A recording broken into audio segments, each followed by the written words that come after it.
Hi friends, అందరికీ నమస్కారం. అంజలి కథలకి స్వాగతం. అమృత కలశం 16వ భాగం. పక్షిచే కాళ్ళవేళ్ల మధ్య బంధించబడి ఆకాశ మార్గాన తీసుకుపోబడుతున్న స్వర్ణను ఇంద్రదూత చూశాడు. పక్షి ఎవడు? ఆమెను ఎక్కడికి తీసుకుపోతున్నది? ఆకాశ వీధిన నిలబడి అటే రెప్పవాల్చకుండా చూస్తున్నాడు స్వర్గదూత. ఎవరైనా ఎక్కడికి తీసుకుపోబడుతున్నా ఆమె అందచందాలు చూడముచ్చటైంది. తను స్వర్గలోకంలో ఎందరెందరో స్త్రీలను, ఇంద్రసభలో నర్తకులుగా పనిచేస్తున్న అప్సరసల్ని చూశాడు గాని పక్షి కాళ్ళలో బంధించబడి తీసుకుపోబోతున్న స్వర్ణ అంత అందగత్తెను తను చూడలేదనిపించింది. ఇంద్రదూత మస్తిష్కంలో ఎత్తుకు పై ఎత్తు మెరుపులా మెరిసింది. తను పక్షి కాళ్ళలో పట్టుబడి ఉన్న స్వర్ణను వేరుచేసి ఆమె అందచందాల్ని తాను అనుభవించాలి అనుకున్నాడు. పొడుగాటి సర్పాన్ని పక్షికెదురుగా ఆకాశ వీధిలో వదిలాడు. సర్పం అంటే ఆ జాతి పక్షికి ఎంతో ప్రీతి. అంతకు మించిన రుచి మరొకటి లేదనుకుంటుంది. పాము కనిపిస్తే కాళ్లతో తన్నుకుపోయి ఏ చెట్టు మీదనో పెట్టి చంపి తినేస్తుంది. ఇంద్రదూతచే సృష్టించబడిన సర్పము పక్షి కాళ్లతో పట్టగానే మాయమైతుంది. అది తాత్కాలికంగా ఉపయోగపడేందుకు తను సృష్టించిన కృత్రిమ పాము. ఎగిరి వెళ్లే పక్షి సర్పాన్ని చూసింది. తన వైపే ఆధారం లేకుండా ఆకాశ వీధిని పట్టి చరచరా సాగి వస్తున్నది. అది ఏ దేవలోకానికో కైలాసానికో సంబంధించిన సర్పం అనిపించింది. అటువంటి సర్పంను ఆరగిస్తే ఎంతో బాగుంటుందని భావించింది. కానీ తన కాళ్లలో ఉన్న స్త్రీని ఏం చేయాలి? ఆమెను విడిచిపెడితే ఫకీర్ తనను క్షమించడు. తను కావాలనే చేసినట్లు భావించి శిక్షిస్తాడు. ఫకీరు చెప్పు చేతుల్లో ఉంటున్నా తను ఏం చేయాల్సింది బోధపడలేదు. కాళ్లతో పట్టిన స్వర్ణను ఎదురు వస్తున్న పక్షిని మార్చి మార్చి చూసింది. స్వర్ణ కన్నా సర్పమును ఆరగించాలనే స్వార్థం ఎక్కువైంది. కాళ్ల మధ్య ఉన్న స్వర్ణను విడిచేసింది. ఎదురుగా వచ్చే సర్పంను కాళ్ల మధ్య ఇరికించుకుంది. పక్షి విడిచిన స్వర్ణను కింద పడకుండా ఇంద్రదూత తన చేత చిక్కించుకొని నవ్వుతూ వెళ్ళిపోయాడు. కాళ్లతో గట్టిగా పట్టుబడిన సర్పము సన్నని తాడులాగా మారి మాయమైంది. పక్షి అదిరిపడింది. ఆహార నిమిత్తము పట్టిన సర్పము తనకు దక్కకుండా పోయింది. ఫకీరు సందేశానుసారము బంధించి తీసుకుపోతున్న సుందరి స్వర్ణ కూడా తన నుంచి దూరమైంది. ఫకీరు ఈ సంగతి తెలిస్తే తనను క్షమించి విడిచిపెట్టడు. ఏం చెయ్యాలి అని లోలోన ప్రశ్నించుకుంటూ స్వర్ణ ఆ చుట్టుపక్కల ఎక్కడన్నా పడిందేమోనని అంగుళం వృధా కాకుండా గాలించింది. ఎక్కడా స్వర్ణ కనిపించలేదు. పక్షిలో నిరుత్సాహం బయలుదేరింది. అలసట ఎక్కువై ఎండిన చెట్టు కొమ్మ మీద వాలింది. ముందు జరగాల్సిన దాని గురించి ఆలోచించుకుంటోంది. ఇదంతా గుహలోనే ఉండి దుర్బిణి యంత్రంలో ప్రత్యక్షంగా చూస్తున్న ఫకీరు ఆవేశపరుడైనాడు. పక్షి చూపిన అశ్రద్ధకి పళ్ళు పటపటా కొరికాడు. పిడికిలి బిగించి గంగ వెర్రిలెత్తిన వాడిలాగా దుర్బిణి యంత్రం ముందు తిరుగుతున్నాడు. అతని కళ్ళు నిప్పు కణికల్లాగా ఎర్రబడినాయి. ఒళ్ళు ఆవేశంతో పొంగింది. శరీరం మీద రోమాలు నెక్కబొడిచినాయి. చెట్టు మీద వాలి చింతాక్రాంతురాలై కూర్చున్న పక్షి మీద జాలి కలగలేదు. రొప్పుతూ అటే చూస్తున్నాడు. చెట్టు మీద నుంచి పక్షి ఎగిరింది. ఫకీరు తీవ్రగతిన యోచిస్తున్నాడు.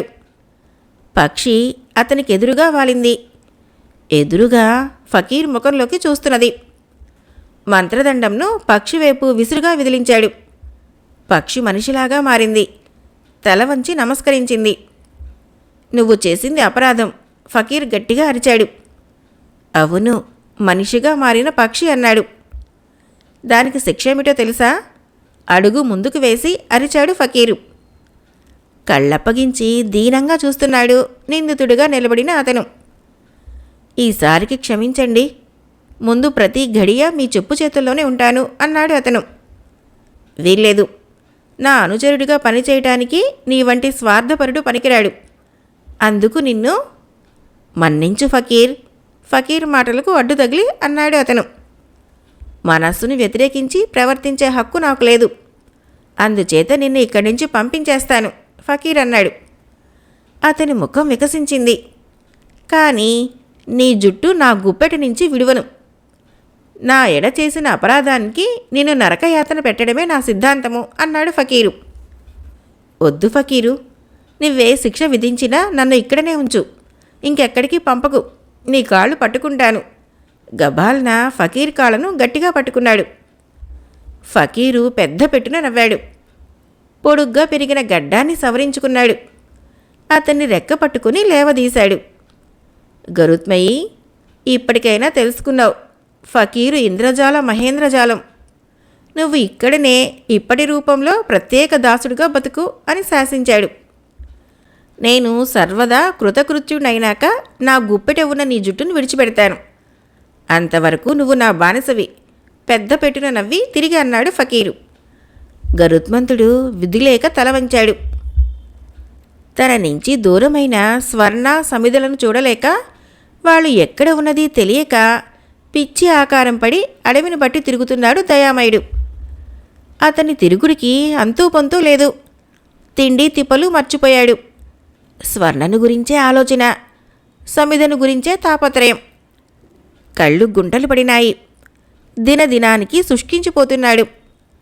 తన బ్రతుకు మీద తనకు వాంఛలేదు. సమిధ స్వర్ణలను ఎక్కడున్నా సురక్షితంగా రక్షించి వాళ్లకు సంతోషం కలిగించడమే అతని ఆశయం. అందుకోసమే అతని కృషి. క్రమేపీ దయామయుడనే ధనుంజయుడిలో శక్తి సన్నగిలింది. అరికాళ్ళు ముళ్ళు గుచ్చుకోవటంతో అడుగు తీసి అడుగు వేయలేకపోతున్నాడు. శరీరంలో ఏ అవయవం చూసినా శుష్కించిపోయింది. ఓపిక పూర్తిగా నశించింది.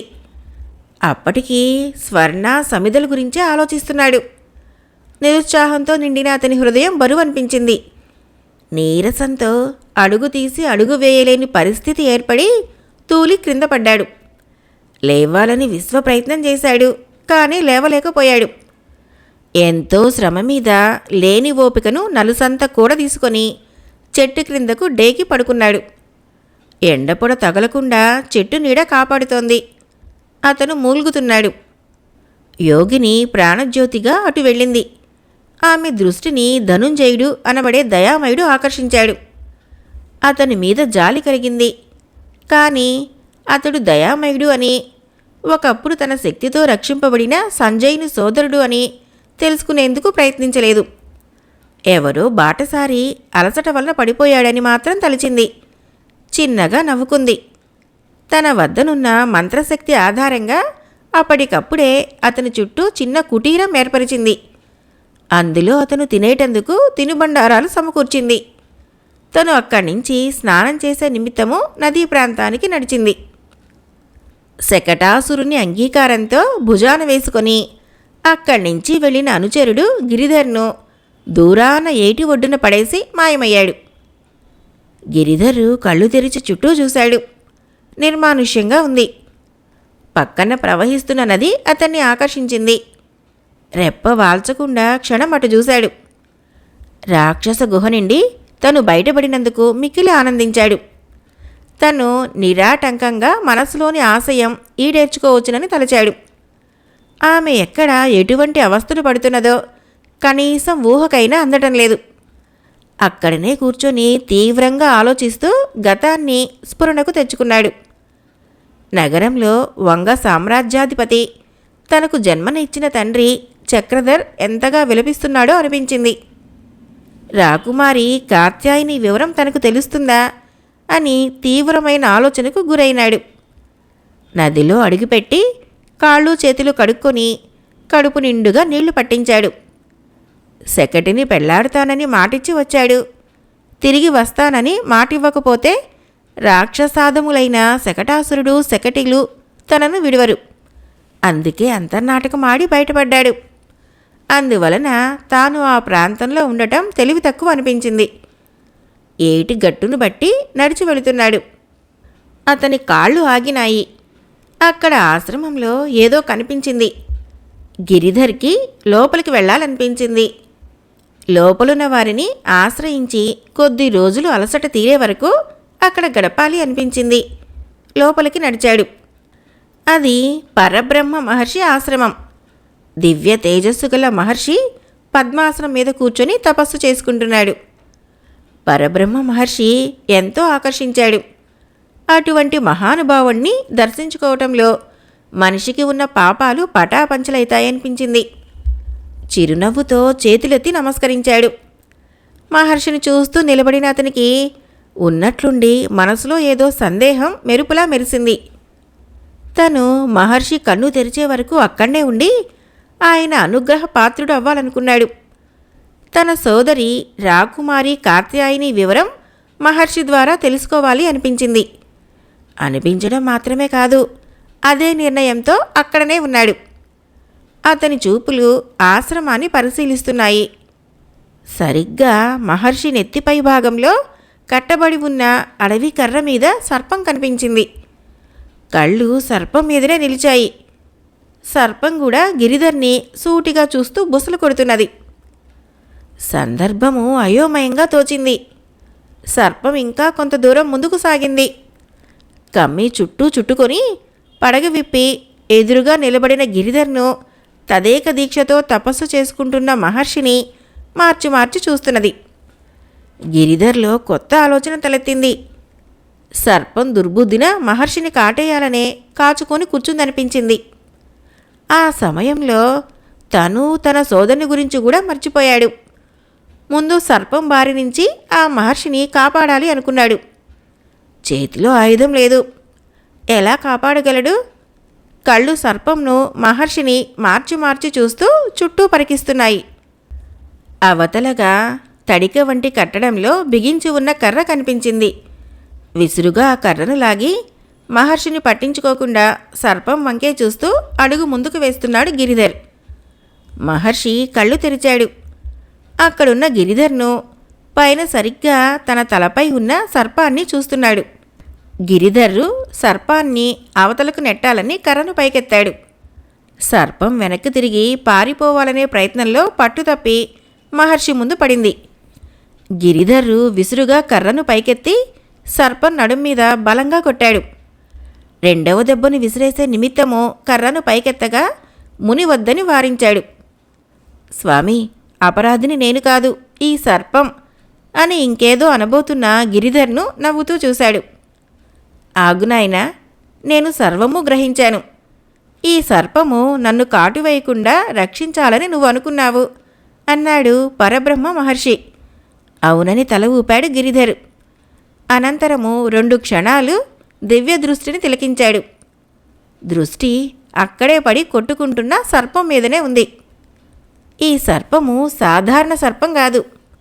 మహామంత్రవేత్తచే ఈ రూపంలో పాప ఫలితం అనుభవిస్తున్న మానవుడు అని మహర్షి అంటూ ఉండగా అంత బాధలోనూ సర్పము తలెత్తి చూసింది ఆశతో. ఏంటి మహర్షి? గిరిధర్ ఆశ్చర్యంతో ప్రశ్నించాడు. సర్పము నన్ను కాటు వేయటానికి రాలేదు. నేను అనుగ్రహిస్తే తన యథారూపం పొందటానికి వచ్చింది. కానీ ఇతను మహాపాపి. చేసిన పాపాలకు కొంతకాలం సర్పంగా బ్రతికి ఫలితం అనుభవించాడు. ఇక ముందు నడుము విరిగిన మానవుడిగా బ్రతుకుతాడు అని అన్నాడు. ఎవరు స్వామి ఈ మానవుడు? అర్థం కానట్టు చూశాడు గిరిధర్. చూడు నాయనా, కమండలంలోని నీళ్లను చేతిలో పోసుకొని సర్పం మీద చల్లాడు మహర్షి. సర్పము రెప్పపాటు కాలంలో వికాససేన్గా మారి మహర్షి ముందు కూర్చొని ఉన్నాడు. అతన్ని చూడటంలో గిరిధర్ ఆశ్చర్యంతో అంగరక్షకులు వికాససేన్ అని గొణిగాడు. అవును యువరాజా, సిగ్గుపడుతూ తల వంచుకొనే సమాధానమిచ్చాడు వికాససేన్. నువ్వు నగరం విడిచి ఎందుకు రావాల్సి వచ్చింది? ఇలా మారిపోయిన కారణమేమిటి? భుజం పట్టి అడిగాడు. వికాససేను చెప్పేటందుకు సిగ్గుపడి తల వంచుకున్నాడు. నువ్వితన్ని భద్రంగా తీసుకుని వెళ్ళి ఆశ్రమం బయట దిగవిడిచిరా, ఇష్టం వచ్చిన చోటుకి వెళతాడు అని అన్నాడు మహర్షి. స్వామి, నేను మీ దయ వలన యథారూపం పొందాను. మీ పాదాల వద్దనే పడి ఉంటాను, అనుగ్రహించండి అని వినయ విధేయతలు చూపిస్తూ అడిగాడు వికాససేన్. ఆ అర్హత నీకు లేదు. మనిషి మారావని అనుకున్నా మనసు మారలేదు, జాలితో అన్నాడు. కర్మ పరిపక్వమవనిదే ఎవరూ తరించలేరు, ముక్తి పొందలేరు తిరిగి అన్నాడు పరబ్రహ్మ మహర్షి. తనని కనికరించమని మళ్ళా వేడుకున్నాడు. పరబ్రహ్మ మహర్షి కనికరించలేదు. విరిగిన తన నడుమైనా బాగుపడేందుకు మార్గం చెప్పమని అడిగాడు. కర్మలో ఉండబట్టే అలా జరుగుతుందని, కర్మ ఫలితం అనుభవించాలని చెప్పి అక్కడనే నిలబడిన గిరిధర్ని చూశాడు మహర్షి. గిరిధర్కి పరిస్థితి బోధపడక అగమ్యంగా చూస్తున్నాడు. అంగరక్షకుడు వికాససేన్ స్వభావం మంచిది కాదని మాత్రం అతనికి తెలుసు. తను నగరం విడిచాక వికాససేను అంతటి దుర్నడత ఏమి నడిచాడన్న సందేహం పట్టుకున్నది. అంతలో, యువక వీరా, నీవు ఇతనిని ఆశ్రమం బయట దింపిరా. తర్వాత నువ్వు చేయాల్సిన సహాయం ఒకటుంది, అందును గురించి వివరిస్తాను అన్నాడు మహర్షి. ఆయన సందేశానుసారం నిరుత్సాహంతో నిండి ఉన్న వికాససేన్ రెక్క పట్టుకొని నెమ్మదిగా ఆశ్రమం బయటకు తీసుకువెళ్ళి అవతలగా ఉన్న గంగరావి చెట్టు కింద కూర్చోబెట్టి తను తిరిగి లోపలికి వెళ్ళిపోయాడు. గిరిధర్ అన్నాడు వికాససేన్. గిరిధర్ ఆగి ఏమిటని చూశాడు. నిరుత్సాహంతో నిట్టూర్పు విడిచాడు. రాకుమారి కాత్యాయన్ని చెరబట్టి తీసుకువెళ్ళింది మొదలు తను సర్పంగా మారి చెంచుగూడెం చేరేంతటి వరకు జరిగింది జరిగినట్లు అక్షరం విడవకుండా విశదపరిచాడు వికాససేన్. గిరిధర్లో ఆవేశం వచ్చింది. కానీ అతనికి కలిగిన దుస్థితికి నొచ్చుకున్నాడు. చెంచుగూడెం నుంచి ఇక్కడికి ఎలా రాగలిగావు ప్రశ్నించాడు. చెంచుగూడెంలో సర్పంగా ఉన్న నేను నాయకుడు గండడి పాదం మీద కాటు వేశాను. గండడు సర్పములను ఇష్టం వచ్చినట్లు ఆడించగల మంత్రవాది. అంతేకాకుండా వాళ్ళు వేడుకలు జరుపుకుంటున్న సందర్భంలో వాళ్ళ కులదేవత ముందున్న పాలను ఆరగించాను. అది నేరంగా ఎంచి నన్ను 15 దినాలు ఇలవేల్పు పాదాల ముందు పడి ఉండమని శిక్షించారు. 15 రోజులు నేను ఎటూ కదిలే పరిస్థితి లేకుండా మంత్రశక్తితో నన్ను బంధించి ఉంచాడు. అందువలన అక్కడనే విధిగా ఉండిపోయాను వికాససేన్ అన్నాడు. మరి మహర్షి ఆశ్రమానికి ఎలా రాగలిగావు ప్రశ్నించాడు గిరిధర్. 15 రోజులు అవగానే గంగడు నన్ను అక్కడి నుంచి తరిమేశాడు. మళ్ళీ ఆ ప్రాంతాల కనబడితే ప్రాణాలనే పోగొట్టుకోవలసి వస్తుందని హెచ్చరించాడు. అక్కడి నుంచి బయటపడ్డాను. సర్పరూపంలో ఎంతకాలమని బాధల్ని అనుభవించాలి? నా యథారూపం ఎప్పటికి పొందాలి అని ఆలోచించుకున్నాను. నేను తీవ్రంగా ఆలోచించుకుంటున్న సందర్భంలో ఎవరో దారినిపోయే సన్యాసులు పరబ్రహ్మ మహర్షిని గురించి చెప్పుకుంటున్న మాటలు విన్నాను. ఆయన నన్ను కనికరిస్తాడని నాలో ఆశ జన్మించింది. మహర్షి ఆశ్రమం పసిగట్టి తిన్నగా బయలుదేరాను. ఆయన సమాధిలో ఉన్నారు. ఆయన కన్ను తెరిచాక కనికరించమని వేడుకుందామనుకున్నాను. సమయం కోసం నిరీక్షిస్తూ కుటీరం పైన కమ్మీని చుట్టుకున్నాను. తర్వాత జరిగిందంతా నీకు తెలిసిందే అన్నాడు నిరుత్సాహంతో వికాససేన్. గిరిధర్ నిట్టూర్చి పేలవంగా నవ్వుకున్నాడు. గిరిధర్, నేను స్వార్థంతో చేసిన పనైనా తెలివి తక్కువతో చేసిన పనైనా నన్ను మన్నించు. నాకు ఈ నడుం సరిగ్గా వచ్చేటందుకైనా సహాయపడు. నువ్వైనా ఈ మాత్రం సహాయపడితే నేను ధన్యునైతాను. లేదా నా బ్రతుకు కొరగానిది అవుతుంది. నేను జీవోత్సవంలాగా బ్రతకవలసి వస్తుంది. గిరిధర్ చేతులు పట్టుకున్నాడు. 2 క్షణాలు ఆలోచించాడు వికాససేన్ని చూస్తూ. విరోధైన శరణు కోరిన వాడిని కాపాడటం సాటి మానవుడిగా తన ధర్మం. అయినా ప్రస్తుతము తను మహర్షిని ఆశ్రయించే అవసరం ఎంతైనా ఉంది. ఏం చేయటం? రెప్పపాటు కాలం ఆలోచించాడు. వికాససేన్, నువ్వు ఇక్కడనే ఉండు. నేను మహర్షిని దర్శించి తిరిగి వస్తాను. నాకు చేతనైన సహాయం చేస్తాను అన్నాడు గిరిధర్. వికాససేను కొంతవరకు కుదుటపడ్డాడు. అంతకన్నా జరిగేది లేదని తలచాడు. పెదాల మీద చిరునవ్వును చిందించాడు. తప్పక సహాయపడమని మరువవద్దని మరొకసారి మనసారా కోరాడు. గిరిధరు అంగీకరించాడు. తను వేగంగా ఆశ్రమం వైపు నడిచాడు. ఆశ్రమం వైపు వస్తున్న గిరిధర్ని పళ్ళు కొరుకుతూ చూశాడు. వెధవ, ఎందుకు కాకుండా చేశాడు అన్నాడు. సమయానికి వాడే రాకపోతే తనే మహర్షిని వేడుకొని సర్పరూపం నుంచి విముక్తుని అయ్యేవాడిని. రాకుమారి కాత్యాయిని ఎక్కడ ఉన్నా బంధించి కోరిక తీర్చుకునేవాడిని అని అనుకున్నాడు. అంతేకాదు, తనను సర్పంగా మార్చిన మాంత్రికుడు రుద్రకేసరుని మీద కూడా పగ సాధించాలి. మంత్రికుమారుడు సంజయుడు ఎక్కడున్నా బంధించి చిత్రవధ చేయాలి. ఆఖరికి వంగ సామ్రాజ్యాన్ని కబళించాలి. తనలోని కోరికలు అన్నీ వెంటనే మెదడులో తిరుగుతున్నాయి. తీవ్ర దశన యోచిస్తున్నాడు వికాససేను. ఆశ్రమంలో అడిగిపెట్టిన యువరాజు గిరిధరు మహర్షికి ఎదురుగా చేతులు కట్టుకొని నిలబడ్డాడు. అతన్ని చూడగానే మహర్షి చిరునవ్వుతో కూర్చోమని చెయ్యి ఆడించాడు. గిరిధర్ కూర్చున్నాడు. నేను అని ఇంకేదో అనబోయాడు. నాకు సర్వం తెలుసు యువరాజా, చిన్నగా నవ్వి గడ్డం సవరించుకున్నాడు. తరుణోపాయం ఉందా మహర్షి? గిరిధర్ ప్రశ్న. ఆ సమయం ఆసన్నమైంది, అందుకే పిలిచాను సమాధానమిచ్చాడు పరబ్రహ్మ మహర్షి.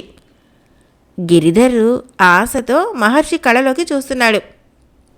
నిన్ను బంధించిన శకటాసురుడు సామాన్యుడు కాడు అని ప్రారంభించి శకటాసురునికి తనకు జరిగిన తంతును, అతగాని సోదరి శకటికి తనకు జరిగిన తంతును విశదపరిచాడు మహర్షి. గిరిధరు ఆశ్చర్యపడ్డాడు. శకటాసురుని మదం అణచడం నీలో ఉంది. అతని చావు నీకు శకటికి పుట్టబోయే బాలుడి చేతిలో ఉంది. పరబ్రహ్మ మహర్షి అనగానే గిరిధర్ ఆశ్చర్యపోయాడు. ఇందులో ఆశ్చర్యపడవలసిందేమీ లేదు. జరగవలసింది జరగక మానదు. నేను చెప్పినట్లు నువ్వు ఆచరణలో పెట్టావా, శకటాసురుని వలన నీకు ముప్పు ఉండదు. లేదా మొండి శకటాసురుడు నువ్వెక్కడున్నా తన గుహకు మాయోపాయంతో తీసుకుని వెళ్ళగల మహాబలశాలి. పగ సాధించేందుకు వెనుకాడని వక్రబుద్ధి. శకటిని నాకిచ్చి వివాహం చేయాలని ప్రతిజ్ఞ చేసిన పరమచండాలుడు. అది వాడి వలన కాకుండా తపశ్శక్తితో నన్ను నేను కాపాడుకోగలను. అవసరమైతే శకటాసురుణ్ణి మంత్రశక్తితో బలహీనుణ్ణి ఉన్మాదుణ్ణి చేయగలను. శకటిని మందలించగలను, కానీ ఆమెను సంహరించలేను. శ్రీహత్య కూడదని మా గురు సందేశం. అది అలా ఉండగా అన్నా చెల్లెలు అంత తేలిగ్గా సంహరించబడరు. వజ్రాలు పొందుపరిచిన కంఠహారం శకటాసుని వద్ద ఉంది. దాన్ని సర్వదా కాపాడుతూ ఉంటాడు. పరబ్రహ్మ మహర్షి ఆగాడు. గిరిధర్ తలను పంకించాడు. నేను చేయవలసిన పనేమిటి? క్షణం తదుపరి ప్రశ్నించాడు.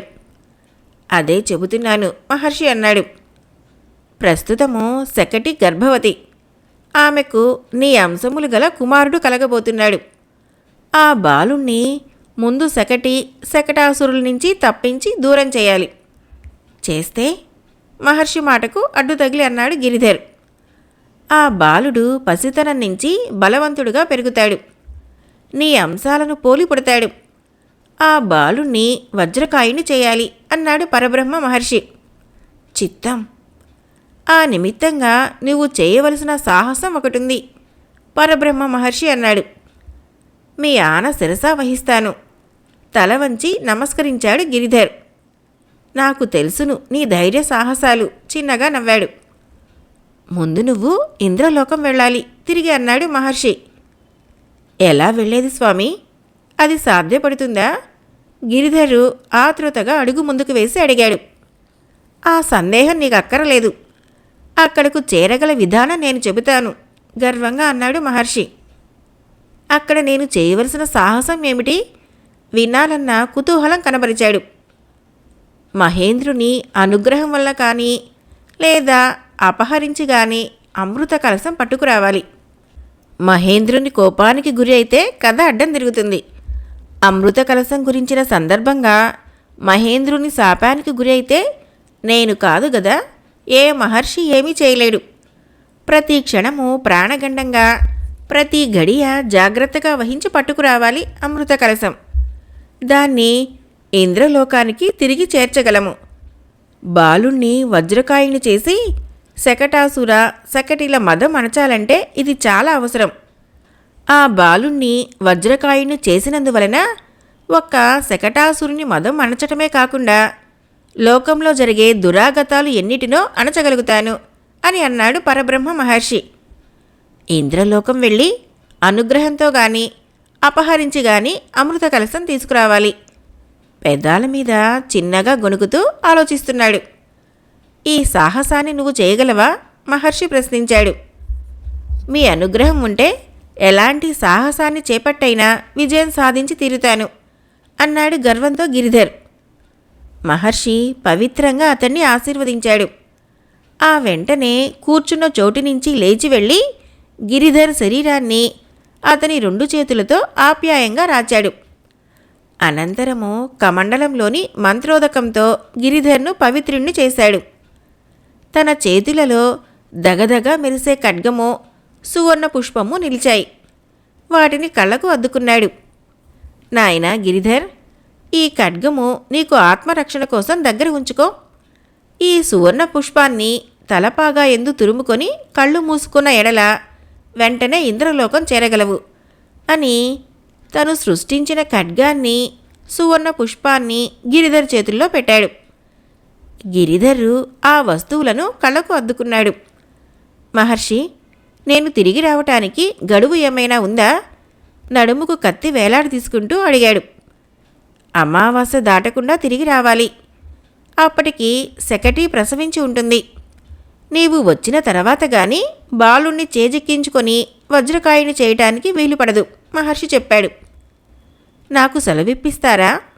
సరేనన్నట్లు తలను పంకించి అడిగాడు గిరిధర్. సర్వదా జయం చేకూరుగాక, వెళ్ళిరా నాయనా అని ఆశీర్వదించాడు మహర్షి. గిరిధర్రు మహర్షికి పాదాభివందనం చేసి ఆశ్రమం బయట అడుగుపెట్టి సువర్ణ పుష్పాన్ని తలపాగా ఎందు ఉంచుకోబోయాడు. అతనికేదో గుర్తుకు వచ్చింది.